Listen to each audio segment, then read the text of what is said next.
Hello and welcome to our NFL Week of Prediction Show. I'm your host, Jalen Green, with co-host Coach Stefan. This is our extended version of our Week 14 coverage of the NFL predictions. All right, we have three exciting AFC matchups, so let's just get underway. First, we're going to travel to Las Vegas as the Indianapolis Colts visit the Las Vegas, I know this still sounds weird, Raiders. The Indianapolis Colts came off a 6-point win over the Houston Texans, while the Las Vegas Raiders survived a 2-point win against the Jets off a miraculous play by Derek Carr. We're going to start with the Colts, though. I want to break this down a bit. They're being led by Phillip Rivers with over 3,000 yards passing, 18 touchdowns, and 9 interceptions. Rivers has options that include Jonathan Taylor and his 600 plus yards rushing and 4 touchdowns, and T.Y. Hilton at receiving option with over 500 yards passing and 2 touchdowns. Meanwhile, the Raiders, led by Derek Carr and his over 3,000 yards passing, 22 touchdowns, and 5 interceptions, have just been on a roll, or so it seems. I mean, they go back and forth, but they're looking okay. They had a nice performance from Darren Waller last week with his 200 yards receiving last week, which now puts him over 700 with 7 touchdowns. And of course, if he comes back, Josh Jacobs is also a huge part of that Raiders offense with over 700 yards rushing already and 9 touchdowns. Meanwhile, Carr has another option in 2 other options in Nelson Aguilar and Henry Ruggs, combined over 800 yards receiving and a total of 8 touchdowns. So what I'm thinking is that the Colts are going to come out on top because the Raiders have been going back and forth. Meanwhile, the Colts have just been consistently good. We might also want to remember that the Raiders defense does only have 15 sacks and 10 interceptions compared to the Colts 28 sacks and 13 interceptions. But the Colts are going to keep their rhythm going while the Raiders are going to be going back and forth as they have for the past few weeks. Next, we had the Ravens traveling to Cleveland to play the Browns. This is a good AFC North divisional matchup. Both teams are trying to get wins. Browns coming off an impressive win against the Titans. And at the time of this recording, the Ravens are playing the Dallas Cowboys on Tuesday Night Football. So we'll see that score will be to be determined on if the Ravens were coming off a win or a loss. But this very moment, the Ravens are 6-5, trying to stay atop in the AFC playoff ranking. They're just outside at the 8th spot right now, but they still have ways to go to try to get to that spot, the 7th seed again.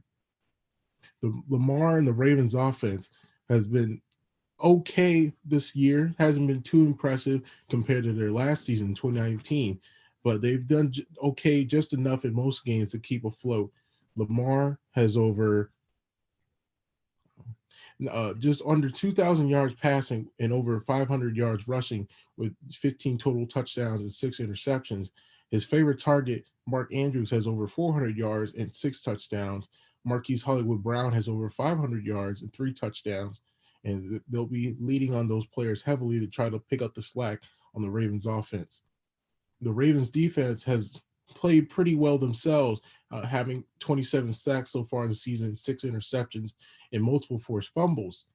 This is going to be a good game against the Browns, which Baker Mayfield leading the Browns offense, who had a great game last week against the Titans, throwing for over 300 yards and 4 touchdowns. They'll be leading on him to pick up another win here against the Ravens. I'm going to pick the Browns here at home. I think they're going to win by 10 to 13 points. And finally, we now turn over to Buffalo, where the Pittsburgh Steelers, now 11-1 after their loss to the Washington football team, take on the Buffalo Bills, who, as you may have expected, took a nice win against the San Francisco 49ers, getting the monkey off their back from Hail Murray at State Farm Stadium in Arizona. I want to just dive right into our matchup of the week, and here's why. It's going to be the Bills offense versus the Steelers defense. I really like this matchup. You have on one side of the ball, Josh Allen, who's just been absolutely impressive. Over 3,000 yards passing, 26 touchdowns, and 8 interceptions. And of course, before I even get to the Bills defense, I want to mention, the Steelers defense, I definitely want to mention Allen's options. He has Devin Singletary at the rush with over 400 yards rushing and a touchdown. But he has 2 excellent receiving options, whether it be Stefan Diggs, who's already in a 1,000-yard club and with 4 touchdowns, or Cole Beasley, whose impressive performance now puts him at close to 800 yards and 4 touchdowns. He is going to have to go up against a pretty deadly, despite the fact that their schedule might or might not have been easy, Steelers defense. Along with guys like Minkah Fitzpatrick, Joe Hayden, Bud Dupree, or even guys that have played like a minimum of 1 game. Even TJ Watt. qualifying Defensive Player of the Year. Their defense alone has 44 sacks and 16 interceptions. Now, I'm going to pick the Bills here, and here's why. Josh Allen and the Bills were impressive yesterday at the time of this recording against the Niners, while the Steelers took a tough loss to Washington, as I've previously mentioned. But here's the thing. The Steelers, I feel like, are now going to lose momentum, while the Bills are just taking their winning in general, and they're just going to pull through with it. They're going to take this nice home win despite the lack of fans, and they're just going to pull through with it. I'm going to take the Bills by 5. And now we'll do it for this week's NFL Prediction Show. Once again, I'm your host, Jalen Green, with co-host Stefan. Thank you for following us at UCTV Sports, and also follow us at UCTV Channel 14 on YouTube for more exclusive content. We'll see you guys next week for Week 15.